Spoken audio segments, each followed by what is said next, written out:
Cette vingtaine de sages-femmes postées aux premières heures du jour devant le bureau de vote de Jean-Marc Ayrault ce matin n'auront pas vu le Premier ministre venu voter à midi. Mais elles auront été reçues par le directeur de cabinet de l'ancien maire de Nantes. À quelques centaines de mètres de là, le bureau 506 de l'école de la Mutualité à Chantenay a connu une certaine agitation sur les coups de 11 heures. C'est là que Johanna Roland, la tête de liste socialiste pour ces élections municipales à Nantes, est venue voter en famille. J'ai appelé à une mobilisation de toutes les Nantaises, de tous les Nantais. Maintenant, le choix est aux citoyennes, aux citoyens, effectivement, une journée sereine, un temps important pour le débat démocratique. 3/4 d'heure plus tard, c'est dans une école du quartier d'Oulon que Pascal Chiron, tête de liste du mouvement écologiste et citoyen, a déposé son bulletin dans l'urne dans un certain anonymat. Bonjour. On se connaît?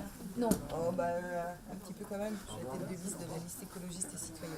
Ça montre qu'il y a beaucoup de gens qui ne suivent pas non plus au quotidien, que malgré tout ce qu'il y a eu dans les journaux ou à la télé, au bout du bout, c'est quand même une élection où certaines personnes sont aussi détachées du milieu politique. On a hâte de voir ce que ça donne parce que chacun a vraiment fait son maximum dans ses propres réseaux. Donc vraiment, ouais, moi je veux savoir, bien sûr. Ouais. Enfin, Laurence Garnier, la candidate UMP, a attendu la fin de matinée pour aller voter. C'est à 12h30 et en famille, elle aussi, qu'elle a rempli son devoir de citoyenne.